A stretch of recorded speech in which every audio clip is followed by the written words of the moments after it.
fun is to not participate. So look around. Is anybody missing? If so, hit that pause button and go get them now. We're getting started in 3, 2, 1.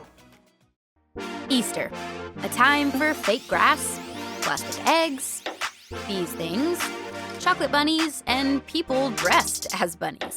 And then there are the weird parts of Easter, like fake grass, plastic eggs, these things, chocolate bunnies, and people dressed as bunnies, which is interesting. But what does all this stuff have to do with Easter? And if this holiday is about more than candy and wearing uncomfortable clothes to church and lunch with your relatives, what makes Easter happy? Okay, hear me out. There are only two kinds of people in the world. People who love these things and people like me. I just don't get it.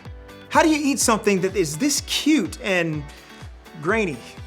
Now let's see how your family feels. Show me a thumbs up if you love to eat these things and a thumbs down if you don't. Okay. There are a lot of different opinions out there. But no matter how you feel about eating Peeps, you're gonna love this game.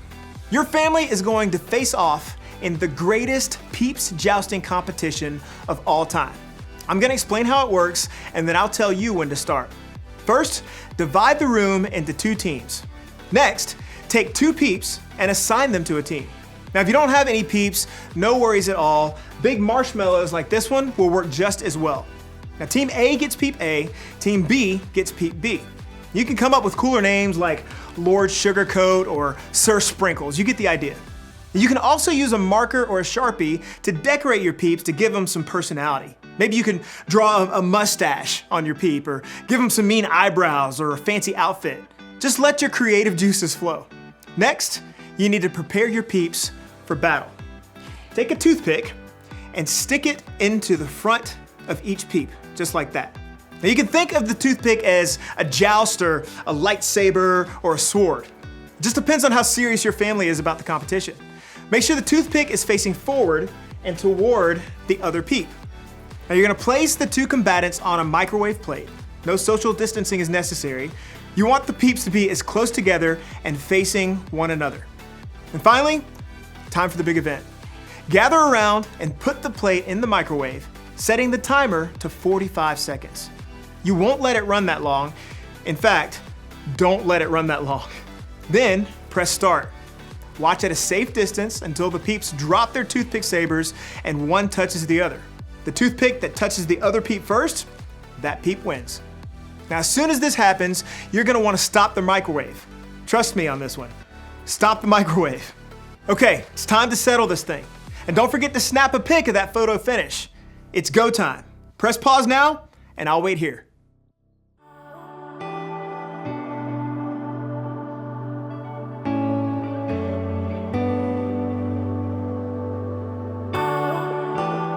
How did it go? Who won? I want pictures. You can post them with the hashtag EasterJam2020. Now, I have to admit, this was a lot more fun than I thought. And also, this happened. Jeez. All right, you ready for another game? For this one, you need a laundry basket and socks. Lots of socks. Clean or dirty, doesn't matter, as long as they have a match. Now, if you need to, go grab those things now. Press pause. I'm gonna go wash my hands, and then I'll explain the rest.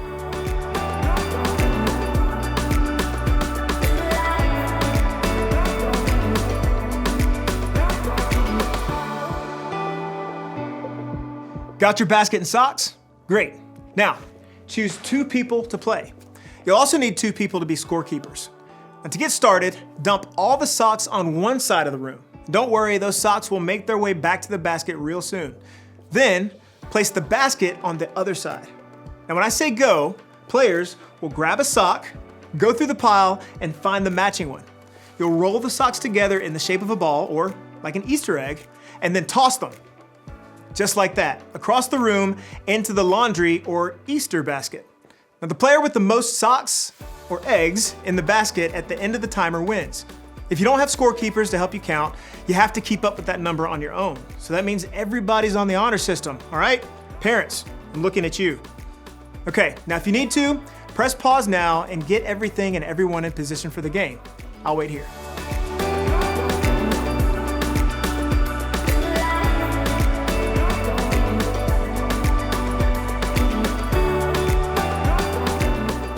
Everybody ready? Great. We're putting a countdown timer on the screen right now, and this Easter egg throwdown is happening in 3, 2, 1, go.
All right, families, come back over here. Come on back. Who won? Okay, that was wild. And whoever won gets socks. Okay, just kidding. But adults, make sure whoever won the challenge gets a special treat today. Now, I hope you're having fun so far.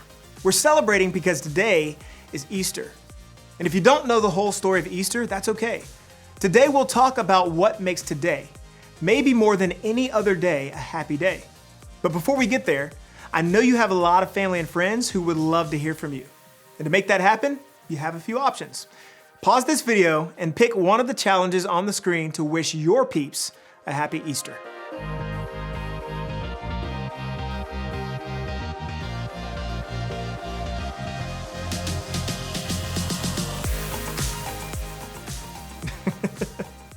Okay, so I just got like 9 texts from my crew saying happy Easter. Thanks, fam. Real nice. Now, even though we're celebrating a little differently than we have in past years, that's okay. Easter is still happy. And that's not just because of peep wars or Easter baskets or chocolate bunnies, although those things are awesome.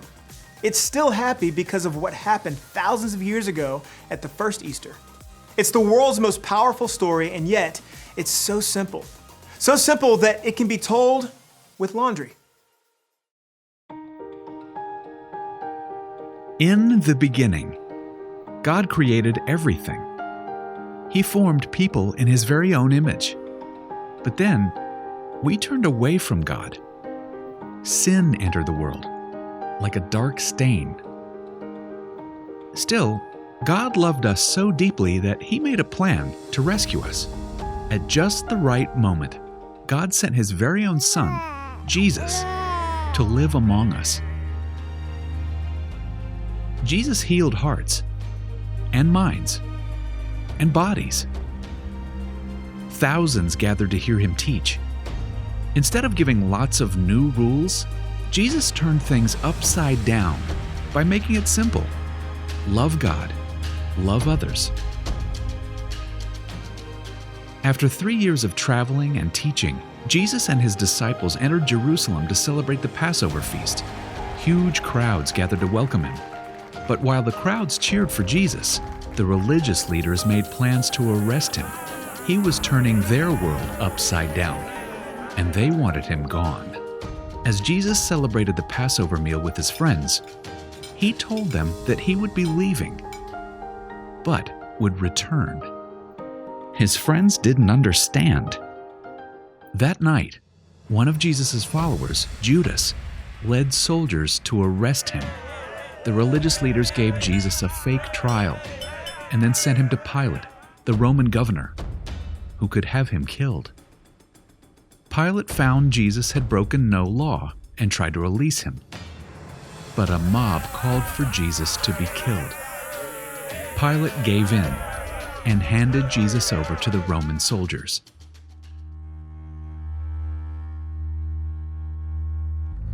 Jesus was forced to carry the heavy beams of His own wooden cross.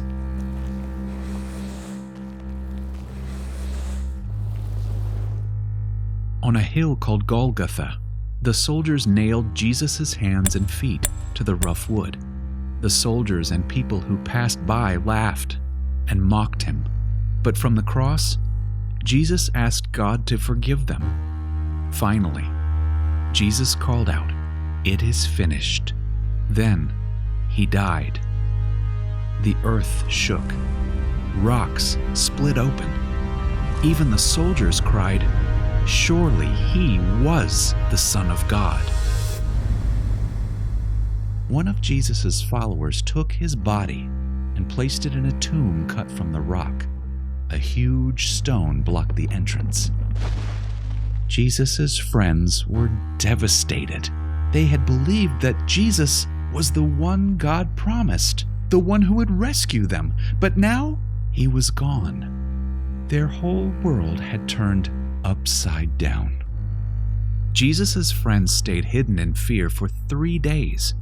But early Sunday morning, Mary Magdalene, a close friend of Jesus, hurried to the tomb. She planned to anoint Jesus' body with special spices. As Mary neared the tomb, she saw the stone had been rolled away. The tomb was empty. Mary turned to see a man standing near. She didn't recognize him until he said, "Mary." It was Jesus, alive. Jesus told her, "Do not hold on to me. I have not yet ascended to the Father. Instead, go to those who believe in me." Jesus, God's Son, became like us to lay down his life. Through God's power, he defeated death for all of us, and sin was washed away. One day, he's promised to return, so we can live with him forever.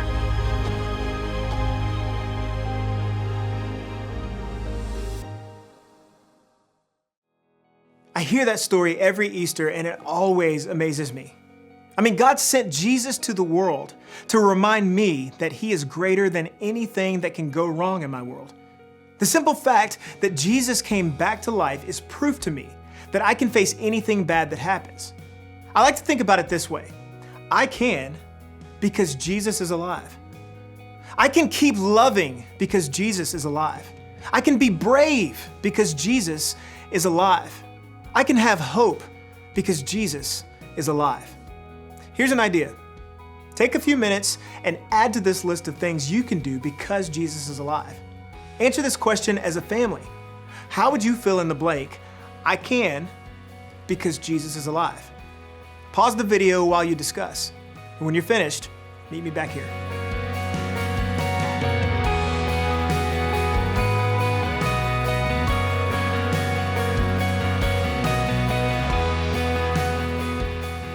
Awesome.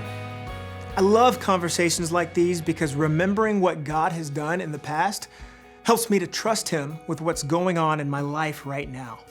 And I hope that's true for you too. And I hope you spend the rest of the day making happy memories with your family. To get you started, here's one last challenge. Now for this one, you'll need to decide who is the technology genius at your house. Maybe it's a step-parent or an aunt, or maybe an 8th grader. Either way, decide who that person is now. Got it? Awesome. Now, as soon as this video is over, I want you to go outside and take a family Easter photo.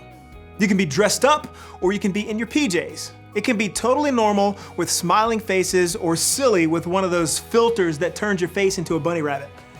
No matter how you do it, take a family photo and make it awesome.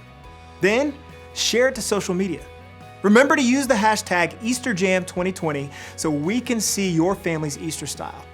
Maybe now more than ever, this is a time to celebrate and remember God's faithfulness and the hope he gives us in Jesus.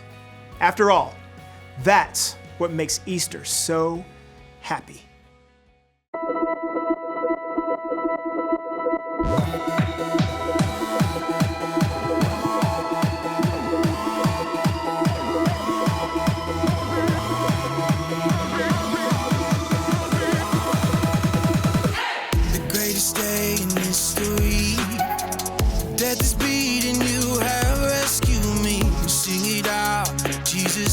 Alive.